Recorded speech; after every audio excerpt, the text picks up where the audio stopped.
Good evening. How's everyone doing tonight? It's good to see everyone, except for the screen.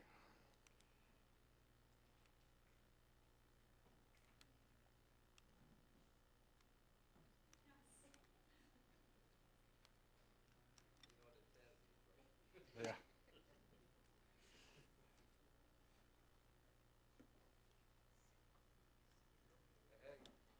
Oh, we're there. And we're catching up. All right, we're on page 80, the Providence of God. That's where we left off last week. And I always still highlight miracles and providence because they're closely related, and that's how we've been teaching. We went over miracles first, and then we started on providence last week and covered that. And we're going to shift gears a little bit on providence tonight, and I'll explain why in just a moment. So when we look at providence, or that's what we've been looking at, when we looked at miracles, who can remember the definition of a miracle? Not everybody at once. All right, supernatural goes beyond the laws of nature. All right, it confirms the word. All right, immediate, it's verifiable. Our senses, it's subject to our senses. And as already mentioned, it confirms deity, confirms the message that the person is delivering, and it's dignified in nature and amazing. And so then when we looked at providence, it was a little shorter. It's basically God operating within the laws of nature. So God is still the one involved, still the one responsible for what is being described or talked about. So when we compare them, they both involve God. They're both from God. But one is outside the law of nature, one's inside or using the law of nature. So last week, when we went over the providence of God, we started with Joseph, a very good example of God being in control or in the flow path of Joseph's life. And of course, it required Joseph's faithfulness to God, so we did discuss that. But we also see the events in his life leading to the rescue of the Israelites at one point. And we even see Joseph explaining that to his brothers twice. And he explained it as they were planning on doing something bad. They thought they were going to hurt Joseph, but yet God intended all that for good, and we see the good that came out of it. And we went through several examples of that, and each of those examples explicitly said God was in charge, or God was going to do this and then did do it. And when we look at it from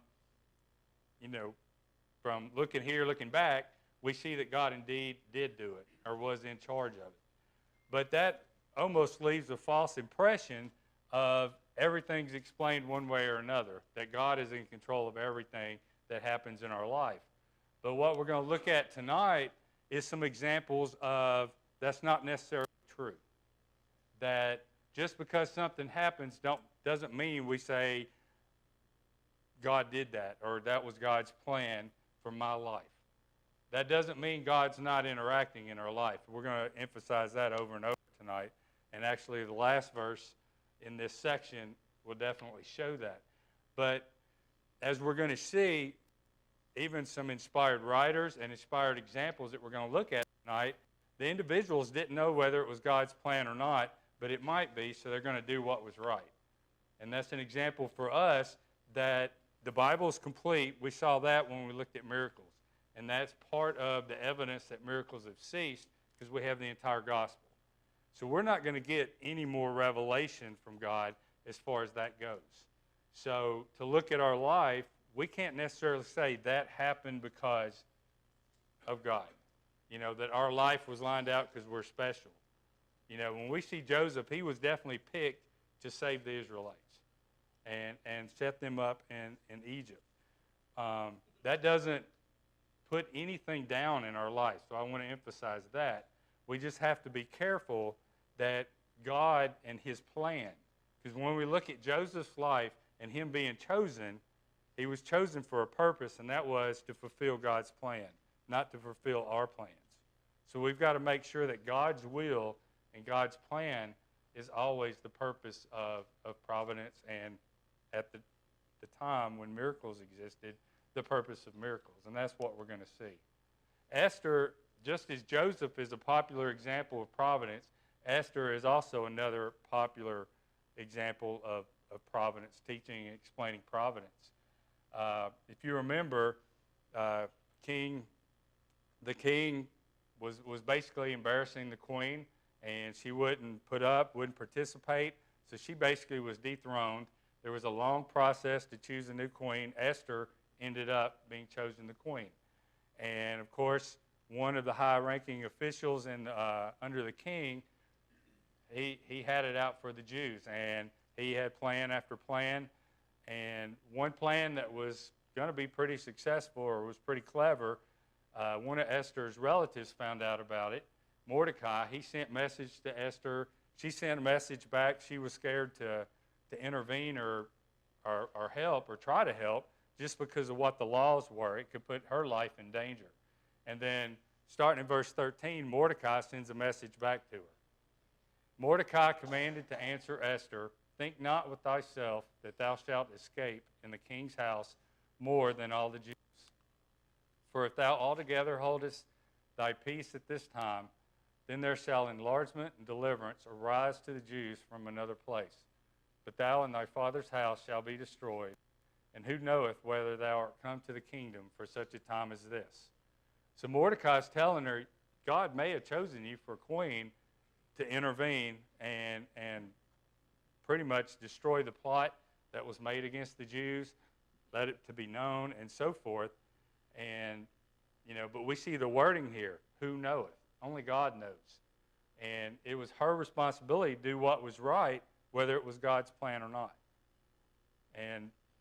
But we see here, more than likely it was God's plan, because it worked out. It saved the Jews, and the individual trying to bring destruction or eliminate the Jews, he got eliminated, him and his family and everyone involved.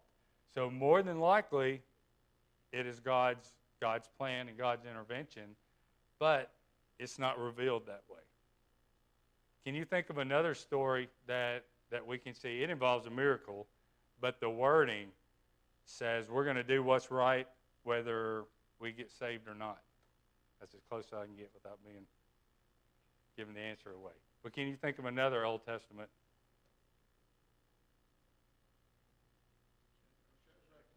All right, that's the one I had, was Shadrach, Meshach, and Abednego. If you remember, everybody's supposed to bow down to the golden image. They refused, and the king is upset, and he's basically questioning them, and they answered him, and their answer is I think, pretty interesting. In verse 16, they answered and said, "O King Nebuchadnezzar, we are not careful to answer thee in this manner." To me, I like to think they were being sarcastic, because I like to be sarcastic. But they're basically not being careful. They're being very bold in their answer, because they're being asked to do something they know is completely wrong. But then in verse 17, "If it be so, our God whom we serve is able to deliver us from the burning fiery furnace, and he will deliver us out of thy hand, O king." So they're showing their faith, their confidence that God can deliver them if that's his choice. And they're showing by saying, we're not careful to answer you. They're being bold in their answer and standing up for the truth. So they have 100% confidence their faith is very strong.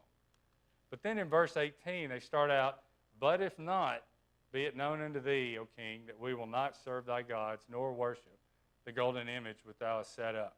So 16 and 17, they're being very bold, saying God can save us. We can suffer no harm from your threats, but if that's not in God's plan, oh well, we're still not going to sin. We're going to follow God. So again, they were doing the right thing, not knowing whether or not those actions to save them were going to be taken. And that's what we've got to do, is always do the right thing, regardless. And that's an important lesson for us to learn. And another example why I said we can't always look at our life and say, these things happen because God's got a plan for me. Because we hear that a lot, that I was in a car wreck. I didn't die, so obviously God's got a plan for me. We can't necessarily know that because it hasn't been revealed to us. And, we have an example here of Onesimus who was a slave, ran away. He hated being a slave, which is understandable. Philemon was his master. And as he ran away, he runs into Paul, is converted, and Paul has him to go back to Philemon. But Paul, and I think wisely so, wrote a letter to Philemon to hopefully help, Philemon accept Onesimus and not just be a bad owner and master and do terrible things. But in verse 15, Paul says this to Philemon. He says, "For perhaps he therefore departed for a season, that thou shouldest receive him forever." So we've got Paul who's performing miracles. When we studied miracles, if you remember, we even looked at one verse that said there were special miracles being done by the hand of Paul.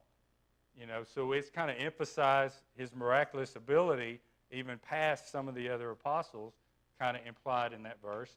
But then we also see how many epistles he's written, and that he's an inspired writer of God, and yet he says here, "For perhaps he departed for a season," for this reason. So he's not even revealing whether or not it is God's providence or not. He's saying it may be. But he's also explaining that he knows God does act in our lives. So there's a good chance because it looks, he happened to run into Paul. He didn't run and flee the other direction. There's a lot of evidence that plays into that thought. But at the same time, it's for, he says perhaps. But we see it's still a good lesson in providence because we see things played out for the salvation of someone who thought they were living in a lost cause. And we see Onesimus was saved under those conditions. Let's see. And just to show the point that everything that happens in our life isn't like a planned destiny. We hear that a lot, that it was destiny or it was meant to be. Jesus was confronted, or Jesus making a point. In Luke chapter 13, he's talking about the Tower of Siloam. And at that time, everybody would think, well, that happened bad, so they were bad sinners. If you remember one of the miracles when he healed a blind man, that was what everybody was saying. Who was the worst sinner, this man or his parents? Because of his condition. He said that had nothing to do with it. And he says the same thing here. The 18 who the tower fell and slew them, think ye that they were sinners above all men that dwelt in Jerusalem? I tell you nay. Now this verse has nothing to do with providence. I just bring it up to show that things happen in life that are bad and things happen in life that are good. Solomon says, it rains on the good and the bad. And the sun shines on the good and the bad. So things do happen. But at the same time, Daniel tells us God rules in the affairs of men. And as we're going to see as we go further on, we're told to pray for that reason, because God does rule in the affairs of men in our lives. And we're also given the confidence that we're not going to be tempted more than we can handle. And that's what we'll end with in this page or in this section.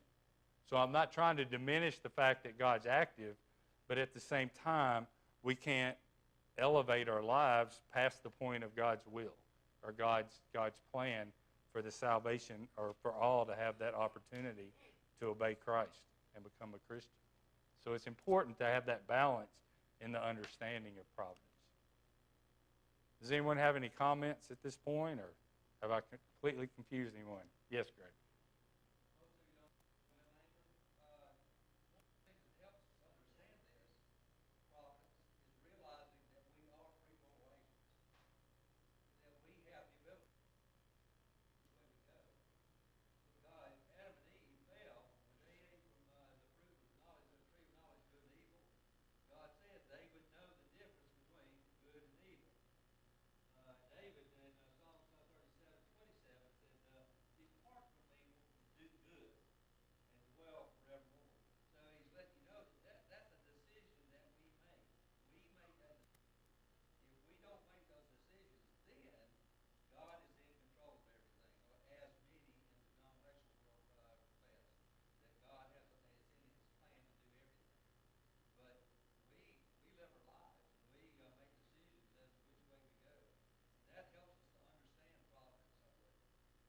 That's very true. And, we are commanded to pray for specific things.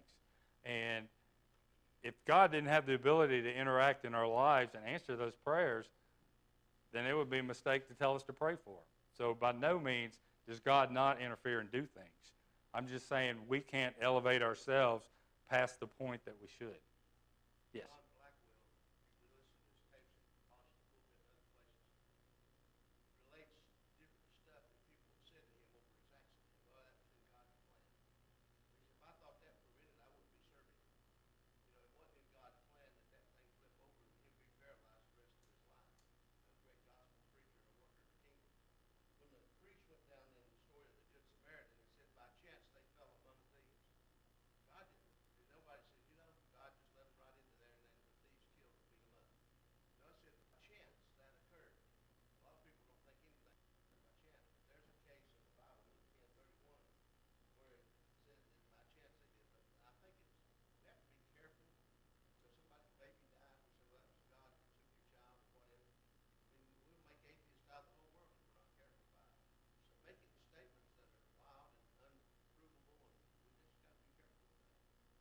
That's right. And, we do give God credit when good things happen, uh, you know, but at the same time, we've got to be careful with elevating us over God's purpose, you know.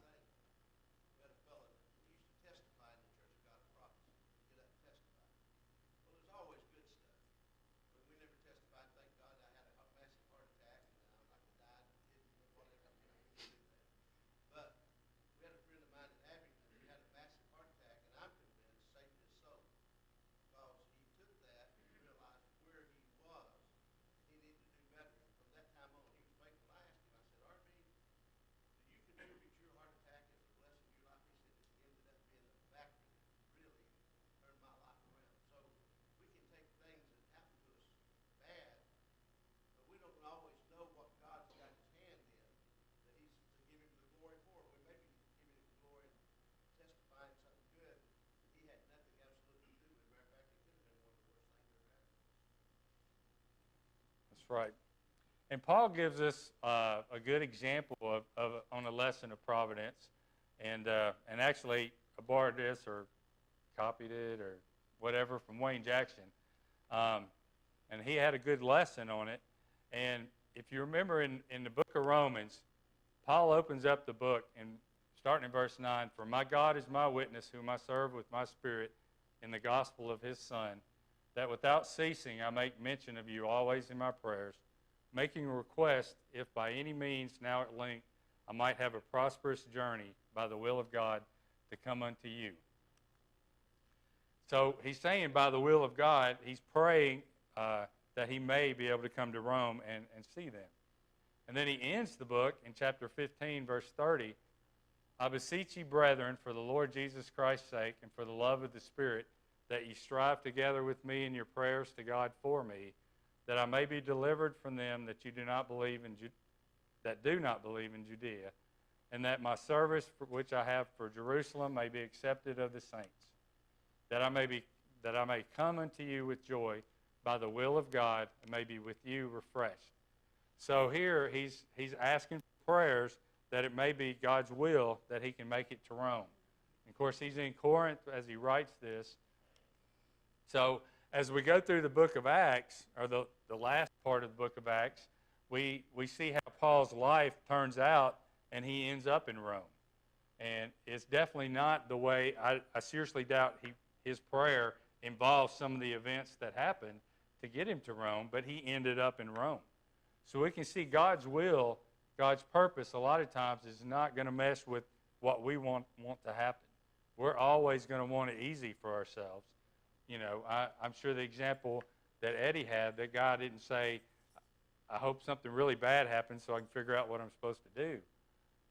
But at the same time, that kind of woke his mind up. Not that Paul needed his mind woke up, but several things happened along the way, and we see it was God's will for the spreading of the gospel. And we see that Paul was even called an instrument of God's, and that was the purpose, to spread the gospel. And we see that through his life. And that's what we see starting in chapter 21 of Acts. But before I go there, got lost in my notes. In James 4:14 and 15, James kind of addresses this of how our attitude should be. He's talking about those that say, we're going to do this and make more money, this is our business, and plan for your business. And he goes on in verse 14, say, whereas ye know not what shall be on the morrow, for what is your life? It is even a vapor that for a little time and then vanish away. For ye ought to say, if the Lord will, we shall live and do this or that. So he's not saying don't plan for the future, but don't count on everything happening exactly like you want it to happen. We hear a lot of people say, if the Lord wills, this is what we're going to do next Sunday. Or if God wills, we'll continue this class next Wednesday. And that's James's emphasis is God's will is what matters, not our will. And we've got to make sure we don't overemphasize ourselves above that. And that's my only point, not trying to take any credit away from God one way or the other. So in Acts chapter 21, Paul's traveling. He's warned twice in the first 14 verses that he's going to be arrested in Jerusalem, but he tells them he's going to go anyway. In verse 15, he's in Jerusalem. He meets with James and the elders. He tells them about his success, how the Gentiles are being converted. Everyone is rejoicing in that fact. But then if you remember, there was an issue with Jews coming and saying, well, this is what he's teaching and it's wrong. So they're trying to come up with a plan to bring peace. They get him to go through a purification ceremony in the temple. And he agrees to do that. And in verse 27, the Jews see him, they recognize him, they see some Gentiles, and they think he's the one that brought them. And he gets falsely accused. They drag him out, start to beat him. The Roman centurion sends his soldiers down to rescue him. That's what we see here in verse 32. He immediately took soldiers and centurions and ran down to them, and when they saw the commander and the soldiers, they stopped beating Paul. Then the commander came near and took him and commanded him to be bound with 2 chains, and he asked who he was and what he had done. And some among the multitude cried one thing and some another. So when he could not ascertain the truth because of the tumult, he commanded him to be taken into the barracks. So Paul's essentially arrested because of all the commotion going on and the fact that the Jews were fixing to kill someone there in the street. Verse 37, he asked for permission to speak to the crowd. And chapter 22 is basically his speech to the crowd. Gets them in an uproar again. And in verse, towards the end of the chapter, he's taken inside the barracks for protection. The Roman centurion give orders for him to be beaten or with stripes to get him to confess to what he's done wrong. And that's when he shows some wisdom and declares his Roman citizenship. So now the centurion, all the Roman soldiers are nervous because they're breaking Roman law because of what they're doing to Paul up to this point. And then in chapter 23, there's a plot to kill Paul. And, of course, the plot gets exposed. And in verse 11, the night following, the Lord stood by him, Paul, and said, "Be of good cheer, Paul, for as thou hast testified to me in Jerusalem, so must thou bear witness also at Rome." So it's being declared to Paul that he's going to Rome, or that's the goal for him to preach in Rome. And then he does get sent, and he goes to see Felix. And they have to go at night. In verse 31 of that same chapter, the soldiers, as it was commanded them, took Paul, brought him by night to Antipatris. On the morrow, they left the horsemen to go with him and returned to the castle, who, when they came to Caesarea and delivered the epistle to the governor, presented Paul also before him. So now Paul's made part of a journey under arrest in custody of the Romans. But then in chapter 4, he's in front of Felix on trial. And in verse 27, he makes his statement. But in verse 25, Paul reasoned of righteousness, temperance, and judgment to come. Felix trembled and answered, Go thy way for this time. When I have a convenient season, I will call for thee. He hoped also that money should have been given him of Paul, that he might loose him. Wherefore he sent for him the oftener and communed with him. But after 2 years, Porcius Festus came into Felix's room, and Felix, wishing to show the Jews a pleasure, left Paul bound. So we've seen Paul, he's been in custody for at least 2 years now. But he's seen Felix several times. Those in his court he's seen. So we can see God, as he mentioned in the previous chapter, the goal is for him to be in Rome spreading the gospel. So he hadn't made it to Rome yet, but he is meeting a lot of important people or high-ranking people and teaching the gospel on the way. And then in verse 25, Festus, willing to do the Jews a pleasure, if you remember, he's the one that came and as a guest with Felix, he answered Paul and said, Wilt thou go to Jerusalem, and there be judged of these things before me? Then said Paul, I stand at Caesar's judgment seat where I ought to be judged. To the Jews have I done no wrong, as thou very well knowest. For if I, being an offender, have committed anything worthy of death, I refuse not to die. But if there be none of these things whereof they accuse me, no man may deliver unto me, or may deliver me unto them. I appeal unto Caesar. So him understanding the law uses the law to his advantage, because if he'd have went to Jerusalem and stood under Festus, Festus would have released him to the Jews for them to successfully fulfill their plot to kill him. So he appealed to Caesar, so now they have to send him to Rome to Caesar, and, it fulfills, God had just told him that's the goal, go to Rome. But at the other point, it keeps him safe from the Jews that are following him around with the plot to kill him. And Festus even says here, willing to do the Jews a favor and allow that to happen. So we can see Paul, which is a lesson for us to understand where we live and what, take advantage of the securities that we have, that for us to be able to come together and to worship. And when others try and stop us, we have, the Constitution on our side, allow us to come together and worship. And we've got to make sure we understand our abilities and not cower and let other people, make us afraid to do what God has commanded us to do. So we see that as a good example with Paul here, using his wisdom and the law on his side. In verse 26, he ends up in front of King Agrippa and making his defense during that whole chapter. And then chapter 27 opens. It was determined that we should sail. Verse 26, they've all agreed he's going to Rome. They write a letter, and 27 starts out, they're sending him to Rome. And verse 1 and 2 says, when it was determined that we should sail into Italy, they delivered Paul and certain other prisoners unto one named Julius, a centurion of Augustus' band. And entering into a ship we launched, meaning to sail to the coast of Asia, one Aristarchus and Macedonia of Thessalonica being with us. So there's a lot of individuals on this boat, Paul being one of them, that is going to sail to Italy and then make it on into Rome. But then, of course, big storm comes.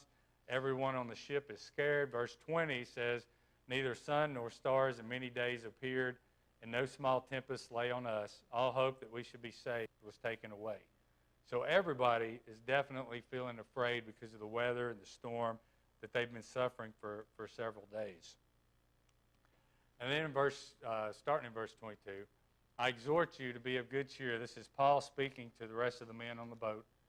It says, for there shall be no loss of any man's life among you, but of the ship. For there stood by me this night the angel of God, whose I am and whom I serve, saying, fear not, Paul, thou must be brought before Caesar, and lo, God hath given thee all them that sail with thee. Wherefore, sirs, be of good cheer, for I believe God that it shall be even as it was told me. So in this case, we see some events that's not going to happen in our life. We're not going to get two direct messages as Paul got as we see through these chapters. But at the same time, we see some events happening in Paul's life that are directing him, guiding him, to Rome. And he's going there under Roman guard as a prisoner, but he is still making it to Rome. and it's to spread the gospel, which is the ultimate goal. And that is even what what he was told in chapter 23 was the goal for him to go to Rome and preach and teach the gospel there. But he ends up, we see in chapter 28, the ship does wreck, as the angel of the Lord told him. The ship would be lost. They all end up on an island. But they do get to leave the island. They're sent on their way. They're making it by foot. And in verse 14, he says, where we found brethren, we're invited to stay with them 7 days, and so we went toward Rome. And from there, when the brethren heard about us, they came to meet us as far as Apiforum and 3 Inns. When Paul saw them, he thanked God and took courage. Now when we came to Rome, the centurion delivered the prisoners to the captain of the guard, but Paul was permitted to dwell by himself with the soldier who guarded him. So we see God here, can't explain how it happened, but we can see the softening of the Romans as far as their attitude towards Paul. Because we can see all the other prisoners, they went to the captain of the guard, but Paul was permitted to live by himself, and he did have a personal soldier who guarded him, so he wasn't given free rein, but he definitely is in a situation better than the rest of the prisoners that got delivered. So we can see God's hand in this, but we also have to notice here that Paul, as soon as he saw those coming to greet them, that he stopped and thanked God. So even though this may be providence and this is God's hand and he safely made it, he still takes time to stop and thank God for the good that's happened in his life. And then chapter 28, the book of Acts ends, saying, Paul dwelt 2 years in his own rented house and received all who came to him, preaching the kingdom of God and teaching the things which concern the Lord Jesus Christ with all confidence, no one forbidding him. So we see in chapter 23, I think it was, when Paul was told, fear not, you've declared my name in Jerusalem, I need you to declare my name in Rome. And then we see it took several years. He was even at one location for 2 years.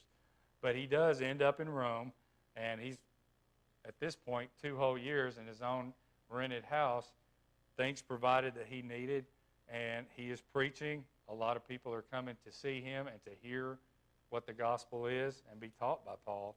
So we see God's will is accomplished in that, and we can see, the providence of God being involved in these events happening, and it happening the way it did. But just like we saw in Joseph's life, it took the faithfulness of the individual, the human that was there with free will and choice. That human had to be faithful to God for everything to work out. Just as Esther was told, who knows, maybe you were put as queen for this reason, but if you don't do your part, God will find another way to do it, and your family will be condemned. So it's the same thing for us when opportunities are put in front of us. It may be a door put there and opened in front of us because of God's providence and a plan that we don't know about, but it's a plan in front of us. If we refuse not to do it, that's our fault and our shortcoming, missing the mark, sinning because we did not do what we know we should do.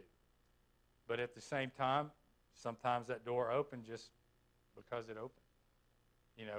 But it doesn't matter from our viewpoint. What matters is that we do the right thing. Yes, Wes. Joy in Acts 19:21. It says, after these things were ended, Paul purposed in the Spirit, when he had passed through Macedonia and Achaia, to go to Jerusalem, saying, after I've been there, I must also see Rome. Several times that was his attitude. I'm going to Rome. You know what that meant? Nothing. He wanted to,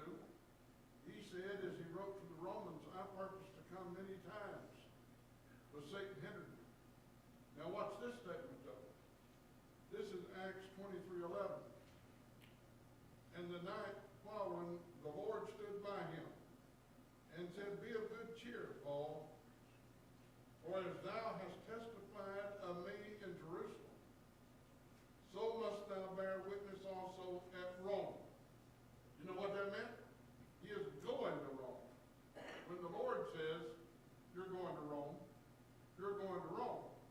Now, when he thought he wanted to go to Rome and couldn't, you know, that was his purpose. But God, when he says you're going, he'll pull the strings to get him there. That's right. So whether we're talking about miracles that happen that no longer happen, God was in control, and it was God's power. Now that miracles are gone, God still interacts in our lives. God still answers prayers. He still rules in the affairs of men. We're told kingdoms rise and fall by the hand of God. And, God still answers our prayers. Back, last year when we looked at prayer and praying, and we're told what to pray for and conditions for our prayers to be answered and so forth. God still interacts. And the last verse here, 1 Corinthians 10:13, Paul tells us, there hath no temptation taken you, but such as common to man. But God is faithful, who will not suffer you to be tempted above that ye are able, but will, with the temptation, also make a way to escape, that you may be able to bear it. So we have that confidence. God's in control, so Satan can't put a stumbling block so big in front of us that we can't overcome and do the right thing. That doesn't mean we're automatically going to win. Sometimes it is a struggle, but God is always going to make sure it's never more than we can handle. And so God has to be interacting in some form. We can't always understand it or explain it, but God still interacts in our life, and this is Paul confirming that to us, and to have confidence that God does interact in our life. Does anyone have any questions up to this point on Providence? We've got clear examples where it's stated it was God's providence. We have clear examples, might have been. It sure looks like it, but it wasn't revealed in a way that we know 100%. Yes?